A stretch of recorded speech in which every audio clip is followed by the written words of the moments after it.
From a young age, Lloyd Avery had wanted to be a musician, but a career in film soon became his burning passion.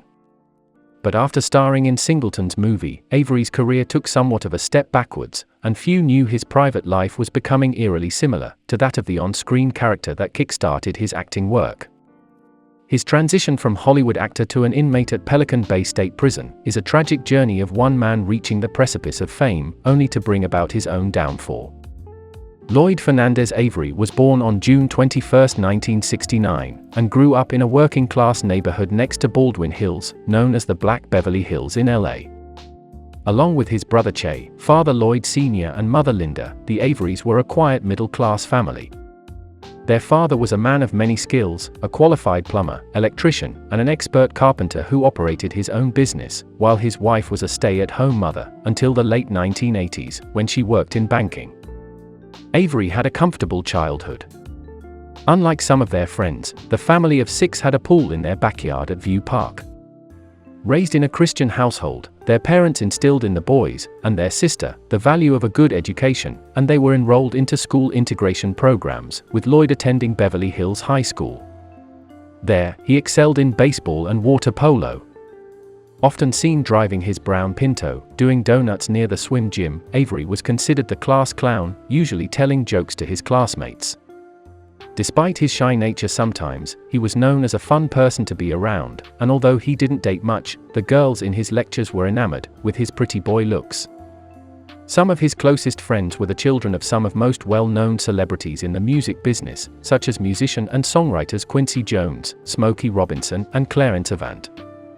Avery and his fellow students would often attend house parties on the weekends, meeting up in mansions while the parents were on vacation. But Avery didn't drink or do drugs. Instead, he liked to play a game called Party and Pouch, in which people would, as actor and friend Doran Reed refers to it, steal things at parties just to steal them. Avery had a knack for exposing insecurities, pushing buttons, and developed something of a sarcastic streak which sometimes provoked a reaction. Sometimes things got violent. Avery's friend Brent Rollins, the art director and graphic designer who created the logo for Boyz N The Hood, recalls how one-time comedian Robin Harris attacked Avery at a Jet magazine photo shoot, minutes after meeting him. "I don't know what Lloyd said to him," says Rollins. "All I remember is that Robin Harris was choking him against a sofa." But his incessant needling was just one negative part of his larger personality. He had a mischievous streak and a really sweet streak, Rollins says. But at this point in his life, Avery was no budding criminal. He was more of an attention seeker, a troublemaker with a high-pitched laugh, who wasn't interested in gang culture until after 1991. Avery was also impulsive and reckless, something which led to his first incarceration. During one night in 1988, Avery and several friends, including Doran Reed, were leaving a college party in Westwood, when they were approached by a group of frat brothers. Avery cracked a joke, some words were exchanged between groups, and soon a fight broke out. Then, just as a patrol car appeared down the street, 3 gunshots rang out. Although Avery wasn't the one who fired the weapon, he was carrying a fake ID, and as a result spent 3 days in jail. His friends grew concerned afterward, not because of the circumstances of what happened but because of Avery's reaction to it. "What scared me was that Lloyd was laughing about it," says Avery's friend Keith Davis. It was around this time that Avery would get his big break, albeit unexpected. A friend, John Singleton, was making his first feature film. As Avery would later explain during his murder trial, "I met the right person at the right time, and they put me in a movie." He had aspirations to make movies, and with his undeniable raw talent he had a drive to succeed. Shortly after graduation, Columbia Pictures agreed to film Singleton's script for Boyz N The Hood, with him as the director.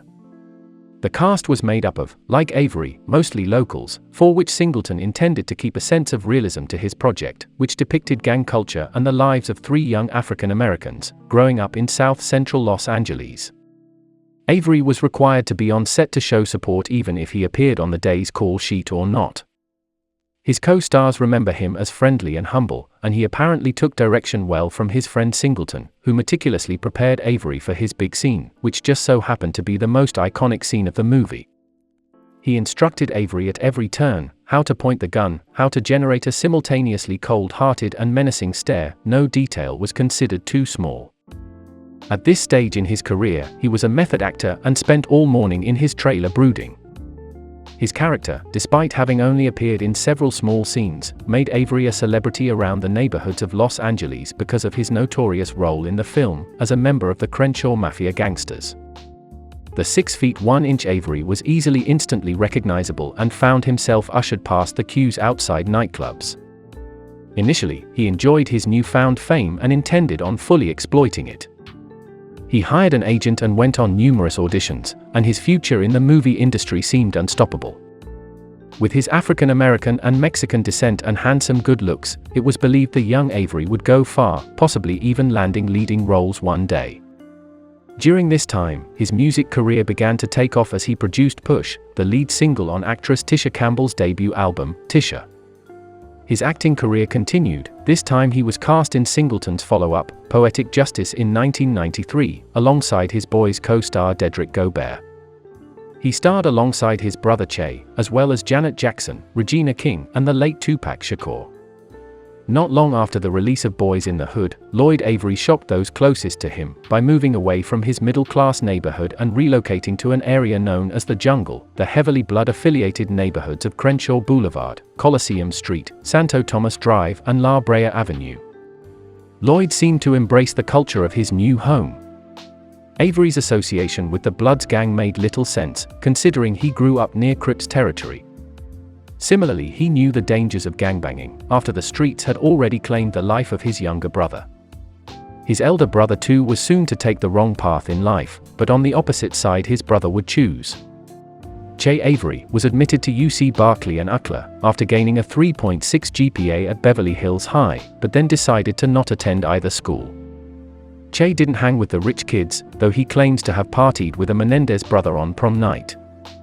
Although he wasn't gangbanging yet, he felt there was a certain image he had to live up to. Gang affiliation among music stars is something that was, and still is, prevalent. However, very few actors have become embroiled in the gang warfare of the streets. In November 1994, Avery's co-star, Dedrick Gobert, became involved in a gang-related fight, during which he was shot dead along with a friend after attending an illegal street race. The actor was killed just days before his 23rd birthday. Established in the late 1960s by O.G.T. Rogers, a former member of the Blackstone Rangers, the Black Pea Stones consists of two subsets, the Jungles and the City. The Jungles, to whom Avery belonged, are located in the Crenshaw district of South Los Angeles, and their neighborhood is the Baldwin Village apartment complex, behind the Baldwin Hills Crenshaw Plaza, between the Crenshaw Boulevard and La Brea Boulevard. The gang are known to be on good terms with the majority of the other blood sets in the surrounding areas of South Los Angeles, especially the Fruittown Brims and the Rolling 20s neighborhood Bloods. They have waged territorial wars against other powerful gangs in South LA, such as the Rolling 40 Crips, the 18th Street Gang, one of the largest Latino gangs in the city, and the Rolling 30s Harlem Crips. Surprisingly, Lloyd Avery had the respect of an OG status, due to a murder he committed on film, but he was determined to earn his stripes the old-fashioned way. He put in work, and the Bloods gangsters showered him with the attention he craved. He often wore red, with Chuck Taylors and khakis, and became as notorious as his on-screen character. His anger and frustration that had festered into criminal activity stemmed from the fact that he desperately wanted to be a star but was coming to terms with the realization that it wasn't going the way he wanted. Casting opportunities like Boyz N The Hood had come so easily that Avery believed every role would come so easily. Avery's subsequent acting work was erratic, and he wouldn't appear in another film until 3 years later. With his acting work all but dried up, he cashed small residual checks and washed cars for $5 a time. LA police suspected he was also selling crack. He emerged back on the scene in February 1999, starring in an uncredited role in Eric Metzer's comedy film, The Breaks. By March 1999, his brother Che was a father of a 2-year-old son, and had returned to school, having won a trade tech scholarship and was gifted $2,500 in tools.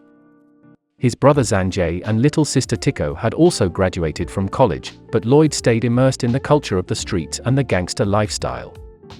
Lloyd Avery fled the jungle in April 1999 after what was described as an altercation with members of the Nation of Islam. He cleaned out his apartment in the middle of the night and stayed at his grandmother's house. Not long after leaving his longtime apartment, he decided to share a Hollywood crash pad with 4 surfer brothers he had just met. That arrangement ended when he maced his roommate's mother. Lloyd Avery was out of control, and one time at a nightclub, he also maced former MTV host, Julie Brown. His life was in free fall. He would steal a bike or car to get to work, and was said to have packed a gun to a casting call. By this time, he was becoming ever more embroiled in LA gangster violence, and in 1999, he became involved in a real-life gang-related incident when he participated in the murders of 2 drug dealers. Although he no longer lived in the jungle, he still hung out with residents there, and on July 1, 1999, at around 4 p.m., Avery approached Annette Lewis and Percy Branch, who were sitting under a tree near Santa Barbara Plaza. According to police reports, after a short argument, allegedly over a drug debt, Avery pulled out a .45 caliber pistol. He fired his weapon at Lewis before turning it on Branch, who was shot in the stomach. Lewis died later that day, while Branch passed away 3 weeks later due to complications from his gunshot wounds. Surprisingly, Avery didn't go into hiding after the murders, and instead went on to film 2 movies while on the run. While staying at his grandmother's house, he received some unexpected good news from his agent at Privileged Talent and Models, that he had booked a movie role in New Mexico. 13 days after the murders of Lewis and Branch, Avery was on set for the filming on Lockdown, which started on July 14, 1999, in Cell Block 4 of the Penitentiary of New Mexico. This location was the scene of one of the deadliest prison riots in United States history. It was known as the Old Main, and this section of the prison was closed down in 1998. But there were still relics of the violence, such as the axe marks from where snitches were decapitated. The atmosphere on set was tense. When filming wrapped for the day, the crew would often unwind at a local bar. Avery refused to mix with the crew, preferring to remain in his hotel room. On the one rare occasion he attended, he ended up fighting with one of the lead actors, DeAndre Bonds. The scuffle was broken up by the tattoo artist on set, which led to Avery feuding with the hair and makeup department. On the day Lloyd Avery was fired from the set of Lockdown, he was spotted by crew, smoking a Sherm stick on the back of a grip truck during his lunch break, while blasting music from a stolen boombox. When he was asked to return the radio, Avery stormed into the makeup room and lunged towards Melanie Mills. Before he could reach her, he was intercepted by the tattoo artist, who punched him in the face and splattering blood everywhere. Avery was then chased off the set by rapper Master P and his entourage, and run toward the new prison facility down the road. Dressed in full wardrobe as a prisoner, Avery scaled a tall barbed wire fence. At that moment, sirens began blaring and guns were drawn. Avery had unwittingly infiltrated a working prison. The film's line producer, Eric Abrahamson, a former Navy SEAL demolition expert, had to plead with guards and expert snipers to stand down. Once subdued, Avery was ordered to leave the state of New Mexico. Despite the humiliation of getting fired from Lockdown and practically being escorted out of state, Avery felt optimistic about his acting career upon returning to LA. He started attending auditions and even wrote a movie script titled G in a Bottle.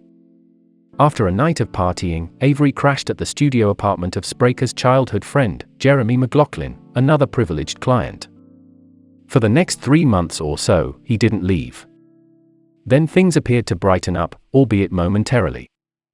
Avery landed what was to be his most influential role to date, as the gangster G-Ride in the 2001 independent low-budget indie film Shot, which documented life on the dangerous streets of South Central LA. Roger Roth, the film's writer and director, says he was impressed by Avery's audition, who had underplayed his emotions during the scene he read. The role came naturally to Avery, and it showed in his performance.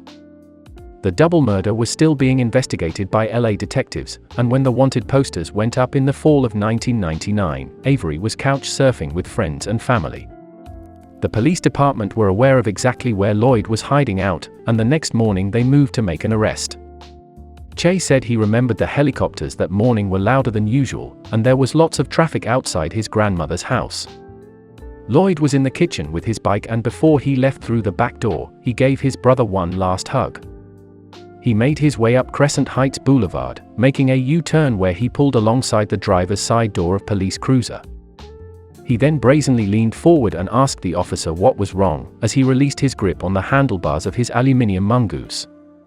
Just then, the officer opened his door and Lloyd stumbled momentarily before recovering quickly, speeding west, in an attempt to elude the pursuing police vehicle. He soon collided with another police car and was placed under arrest for the double murders. It appeared Lloyd Avery never got over playing a character, and it really was a case of art imitating life, with him living the same type of lifestyle as his gun-wielding character in Singleton's film. The date of Avery's arrest was December 8, 1999. He had been apprehended following a tip from Sean Spraker. The housemates previously had a falling out after Avery maced Spraker's mother, Christine Chapman, his own agent, during an argument at the privileged offices. Avery considered his arrest to be fate. By that time in his life he had lost his way, and he knew that prison offered him a chance to turn his life around, as it once did for his brother Che. While Avery was awaiting trial, he was incarcerated at the North County Correctional Facility, and there, he found faith and salvation in Chaplain Dennis Clark's congregation. Clark, the senior chaplain at the county jail, first noticed Avery sitting in the front row during Bible study. Soon, he was speaking often with Clark in the prison chaplain office about what he was reading in the Bible. Clark says that whenever Avery committed himself to something, he went all in, and religion was no different. After 2 years at the jail, he went to trial in December 2000. During each morning in court, Avery carried his Bible, with highlighted passages and scribbles he had made in the margin. From the start of the prosecution's opening statement, it appeared that a different Lloyd Avery was being judged, not the devout Christian that emerged in jail, whom other inmates had nicknamed Baby Jesus. Despite the fact that the prosecution had evidence from 3 eyewitnesses, there appeared to be credibility issues, including the star witness who had asked for money in exchange for testimony. While another eyewitness claimed that the shooter was 5 feet 7 inches and dark-skinned, Branch, the victim who died 3 weeks after the shooting, adamantly told police that Avery wasn't the shooter. The murder weapon was never recovered, and police accidentally destroyed shell casings from 2 shootings involving Avery from the spring of 1999, a shootout at the Islamic Center and another on Hillcrest Avenue, both of which alleged to have been a match to the ballistics from the murders. At the conclusion of the proceedings, Avery was convicted on 2 counts of first-degree murder and sentenced to life in prison. He arrived at Pelican Bay State Prison in March 2001. During his time there, Lloyd Avery kept out of trouble and was mostly preoccupied with spreading God's word to his fellow inmates, something that would ultimately cause his death. In August 2005, Avery was paired up in a double cell with another inmate. This cellmate was Kevin Roby, an Air Force Academy dropout and paranoid schizophrenic, serving a life sentence for the horrific rape and murder of his sister, in January 1987. During his time in prison, Roby had found a different faith to Avery, that of Satanism. The devout Avery believed that divine providence had offered him an opportunity in this living arrangement.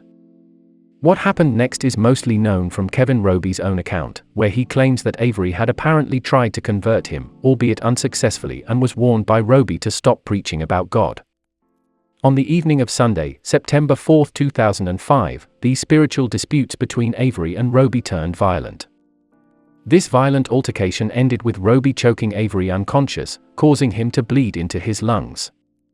He then placed Avery's body in bed under the covers, so as not to alert the guards to his death. Over the next day and a half, correctional officers made 11 counts of the inmates, which including a standing count at 4:30 p.m. on the Monday. During each of these counts, Avery was tallied. With his cellmate dead, Roby ate double rations and even wrote a flirtatious letter to one of Avery's pen pals. In his later statement to prison authorities, Roby then tied a string around Avery's arm and tugged his limbs, like a marionette, in order to fool the correctional officers into believing he was still alive. Shortly before the Tuesday noon count, Roby removed the body from the bunk and positioned it onto a pentagram that he had drawn on the cell block floor. As part of the ceremony he undertook, Kevin Roby painted the cell walls with Avery's blood, as part of a satanic ritual intended as a warning to God. It took correctional officers approximately 38 hours to find the body of Lloyd Avery. When officers entered their cell, Roby was handcuffed and Avery's body was transferred to the infirmary, and there administered CPR, despite the fact that he was already decomposing. He was pronounced dead at 12:10 p.m. Avery's family, including his brother Che and mother Linda, doubted the official version of the circumstances surrounding Lloyd's death. The California Department of Corrections and Rehabilitations listed the cause of death as aspiration of blood, with blunt force trauma as a contributing factor. The Avery family conducted a private autopsy, which stated the cause of death as blunt force trauma complicated by aspiration of blood. The mention of a carpenter's hammer led to some, including the Avery family, to believe that it was possible Roby had an act alone. But the blunt force trauma described from such a weapon is similar to the type of wound caused by Avery's head being banged on the stainless steel sink in their cell. A later CDCR investigation found no evidence that correctional officers played any part in the death of Lloyd Avery. Hoping that a trial would provide them with answers as to the circumstances of the death of their loved one, the family urged local authorities to file charges against Roby. The Del Notre County District Attorney refused, citing the fact that Roby had both confessed to the crimes and was not eligible for the death penalty. The family appealed to the state attorney general, who were inclined to agree with the local DA's decision. They considered filing a wrongful death lawsuit, but the civil rights movement NAACP, as well as the law firm of Johnny Cochran, decided against representing the Avery family. Around this time, the CDCR conducted 2 investigations under the supervision of the California Inspector General Offices of Independent Review, one into the circumstances of Avery's death, and the other on the conduct of the correctional officers. This report, released in early 2007, found that the correctional officers failed to follow basic procedures and guidelines, such as removing Avery's body before photographing the crime scene, and most importantly, for failing to notice he had been dead in his cell for 38 hours before his discovery. Following an appeal, 5 of the officers involved were found guilty of misconduct and received disciplinary action ranging from a 5% pay cut for 45 days to a 10% pay cut for a 6-month period. That same year, 2007, Pelican Bay administration officials declined to answer questions concerning the matter, citing third-party confidentiality and other individual privacy concerns. Many of the questions surrounding Lloyd Avery's death have never been answered. Avery's family still cannot understand how he landed in prison in the first place. In the years since his murder, Avery has become a hood legend, and the story of his life and death have become something akin to movie lore. The question of how Lloyd Avery turned into a gangster has never been adequately answered. The aspiring actor turned gangster had chosen to live a violent life and ended up dying a very particularly violent death.